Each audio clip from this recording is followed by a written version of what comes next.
Hi viewers, welcome to our channel. ప్రస్తుతం మనతో పాటు సీనియర్ జర్నలిస్ట్ దాము బాలాస్ సార్ వారితో మాట్లాడదాం. నమస్కారం సార్. నమస్తే సార్, వైసీపీకి సంబంధించి 5వ విడత లిస్ట్ రిలీజ్ చేశారంట కదా, మరి ఎంతమంది సిట్టింగ్లకు అవకాశాలు ఇచ్చారు, ఎంతమంది కొత్త వాళ్ళని తీసుకున్నారు? ఈ లిస్టు చూసాక ఒక 50 మంది కార్యకర్తలు తిరుగుబాటు చేయబోతున్నారన్న వార్త కూడా వినిపిస్తుంది సార్. మరి ఇట్లా నిజం ఎంత ఉంది? ముందు అసలు లిస్టు చూద్దాము. నిన్న సాయంత్రం బొత్స సత్యనారాయణ అనౌన్స్ చేశారు ఈ లిస్టు. ఇందులో ఏంటంటే 4 ఎంపీలు, ఎంపీ నియోజకవర్గాలకి, 3 ఎమ్మెల్యే నియోజకవర్గాలకి ఇన్ఛార్జిని ప్రకటించారు. ఓకే. ఈ 4 ఏమంటే, ఒకటి కాకినాడ చలమలశెట్టి సునీల్, తర్వాత మచిలీపట్నం సింహాద్రి రమేష్ బాబు, గతంలో బాలశౌరి ఉన్నాడు. బాలశౌరి అక్కడ గెలిచే పరిస్థితి లేదని చెప్పి ఆయనకి టికెట్ ఇవ్వమని జగన్ చెప్పేసేసరికి ఆయన జనసేనలో చేరడానికి సిద్ధమైపోయాడు. సో ఆ ప్లేస్లో సింహాద్రి రమేష్ బాబు. వీళ్ళేంటంటే గతంలో సింహాద్రి సత్యనారాయణ మినిస్టర్గా ఉన్నాడు. ఆ ఫ్యామిలీ నుంచి ఇద్దరిని ఇప్పుడు చేశారు. ఒకరేమో సింహాద్రి రమేష్ బాబు మచిలీపట్నం ఎంపీగా, తర్వాత సింహాద్రి చంద్రశేఖరరావు అవనిగడ్డ ఎమ్మెల్యేగా. సో ఈ అవనిగడ్డ ఎమ్మెల్యే చంద్రశేఖరరావు ఆంకాలజిస్టు. ఇక్కడ పాపులర్ క్లినిక్ ఉంది ఆయనది. క్యాన్సర్ పేషెంట్లకి ఆయన వెరీ పాపులర్. అంటే హైదరాబాద్లో ఒక పేరు చెప్పమంటే డాక్టర్ది క్యాన్సర్కి సంబంధించి ఈయన పేరు చెప్తారు. సో అంత పాపులర్ ఆయనకి అవనిగడ్డ ఎమ్మెల్యే సీట్ ఇచ్చారు. ఇక నర్సరావుపేట అనిల్ కుమార్ యాదవ్. ఇది ముందు నుంచే అనుకుంటున్న పేరే, ఎందుకంటే అక్కడ లావు కృష్ణదేవరాయలు అక్కడ నుంచి గుంటూరుకి వచ్చి గుంటూరులో పోటీ చేయమని జగన్ అడిగినప్పుడు ఆయన, నేను గుంటూరులో చేయలేను, నేను నర్సరావుపేటలో చేస్తాను, లేదంటే నేను బయటకు వెళ్తానంటే వాళ్ళు ఓకే నీ ఇష్టం అన్నప్పుడు ఆయన బయటకు వచ్చేసాడు, రిజైన్ చేసేసాడు. ఎంపీగాను పార్టీకి కూడా రిజైన్ చేశాడు. ఆయన ఇప్పుడు తెలుగుదేశంలో చేరబోతున్నాడని కూడా టాక్ వస్తుంది. ఏదేమైనా ఆయన ప్లేస్లో ముందు నుంచి కూడా అనుకున్నదే అక్కడ బీసీని పెట్టాలని. సో అనిల్ కుమార్ యాదవ్ని నెల్లూరు నుంచి తీసుకొచ్చి ఇక్కడ పెట్టారు. ఇప్పుడు ఏబిఎన్ వీళ్ళందరూ కూడా లైవ్లో అనిల్ కుమార్ యాదవ్ రిజైన్ చేస్తున్నాడని ప్రకటించారు. బట్ కన్ఫామ్ అయితే కాదు అది. అనిల్ కుమార్ యాదవ్ కూడా మొన్న కూడా చెప్పాడు, నేను ఇంతకుముందు అసెంబ్లీలో చంద్రబాబుని తిట్టేవాడిని, ఇప్పుడు పార్లమెంట్కి వెళ్ళి చంద్రబాబుని తిడతానని కూడా అతను అన్నాడు.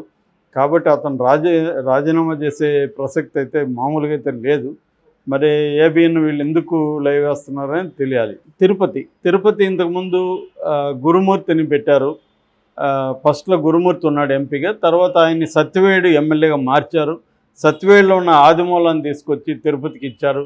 బట్ ఆదిమూలం దాన్ని వ్యతిరేకించి సీరియస్గా, నేను దళితులు కాబట్టి నన్ను ఇలాగ చేస్తున్నారని వాపోయాడు. తర్వాత వచ్చి లోకేష్ని కలిశాడు హైదరాబాద్లో. ఆయన ఇప్పుడు తెలుగుదేశంలో జాయిన్ అవ్వబోతున్నాడు. సో అందువల్ల మళ్ళీ గురుమూర్తినే తీసుకొచ్చి ఎంపీ నియోజకవర్గానికి ఇన్ఛార్జ్ చేశారు తిరుపతికి. ఇది అంటే కాకినాడ, మచిలీపట్నం, నర్సరావుపేట, తిరుపతి 4 ఎంపీ నియోజకవర్గాలు. ఇక ఎమ్మెల్యే వచ్చి అరకు వచ్చి మత్స్యలింగంని పెట్టారు. అంతకుముందు గొట్టేటి మాధవి అని మొన్న ఈ మధ్యన అనౌన్స్ చేశారు. మళ్ళీ ఆమె వద్దనుకున్నారు. మనం కొంతకాలం ముందు కూడా చెప్పుకున్నాం. రీసర్వేలు కూడా మళ్ళీ చేశారు ఫ్రెష్గా. ఆల్రెడీ చేసిన వాటి మీద కూడా రీసర్వేలు చేశారు.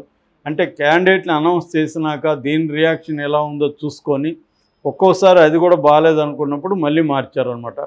అలాగా అరకు కూడా మార్చారు. గొడ్డేటి మాధవ్ని తీసేశారు.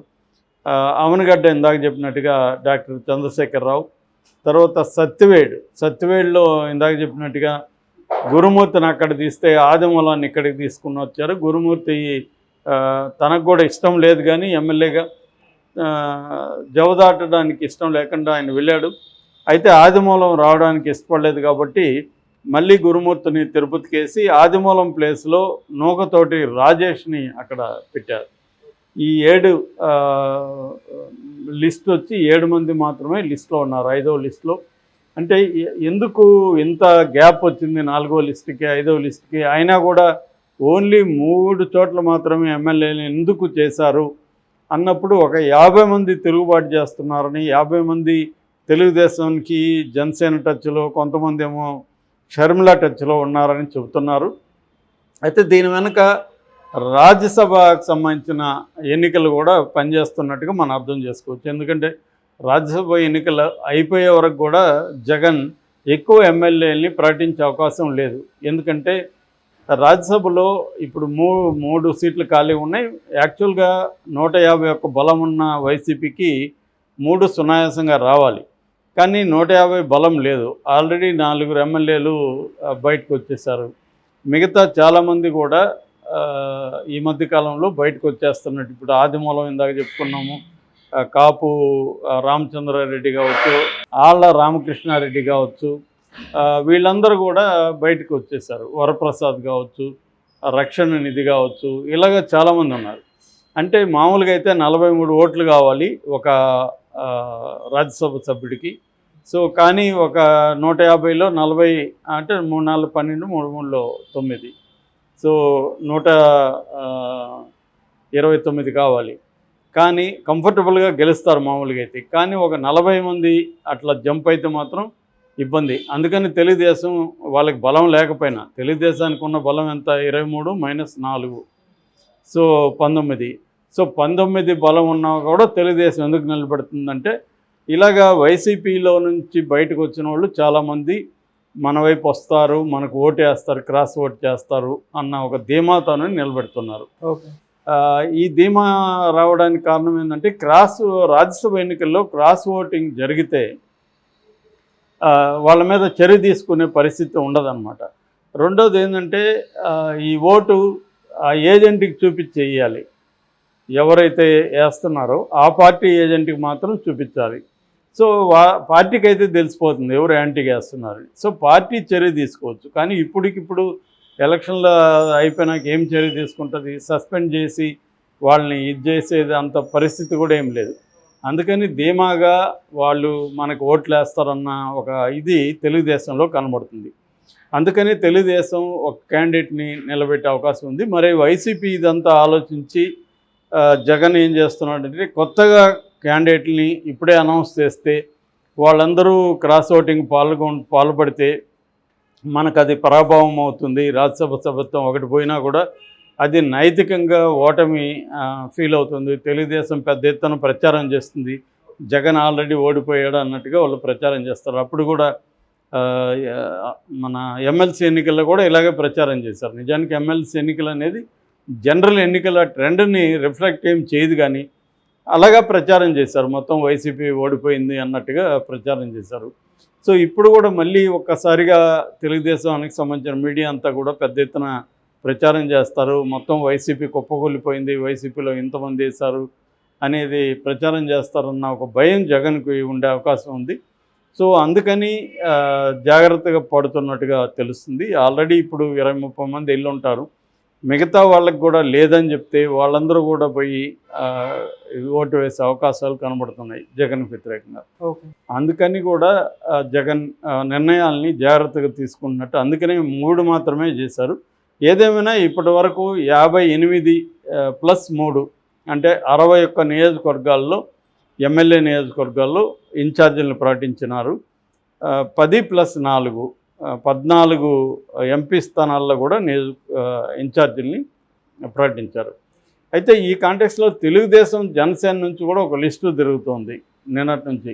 అది మరి చంద్రబాబు కావాలని లీక్ చేశాడని కూడా కొంతమంది అంటున్నారు. ఫీలర్గా దాన్ని, అంటే ఎలా రియాక్షన్ ఎలా ఉంటుందో, ఏమైనా గొడవలు వస్తాయో టెస్ట్ చేసేదానికి. ఏదేమైనా అదొక లిస్ట్ అయితే బయటకు వచ్చి తిరుగుతోంది. 13 మందిని చేశారు. అందులో 2 నియోజకవర్గాలు జనసేన, మిగతా అవన్నీ కూడా తెలుగుదేశానికి తరఫున ఉన్నాయి.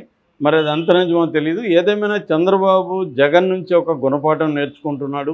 జగన్ లాగే తాను కూడా మొహమాటాలకు పోకుండా ఎంత రెబల్స్గా మారినా, ఎంతమంది మారినా, ఎంత వ్యతిరేకత వచ్చినా గెలుస్తారనుకునే వాళ్ళకే ఇవ్వాలి అనేది చంద్రబాబు కూడా ఫిక్స్ అయినట్టుగా చెప్తున్నారు. అందుకని ఆయన తన యాత్ర కూడా ఆపేసి దీని మీద కసరత్తు చేస్తున్నట్టు చెప్తున్నారు. సో మోస్ట్లీ ఈ వీక్లో ఆ లిస్ట్ కూడా బయటకు వచ్చే అవకాశం ఉంది. ఒక లిస్ట్ అయితే వచ్చింది, కానీ అధికారికంగా అది బయట చెప్పలేదన్నమాట. సో ఈ కాంటెక్స్లో ఏం జరుగుతుందనేది చూడాలి మనం.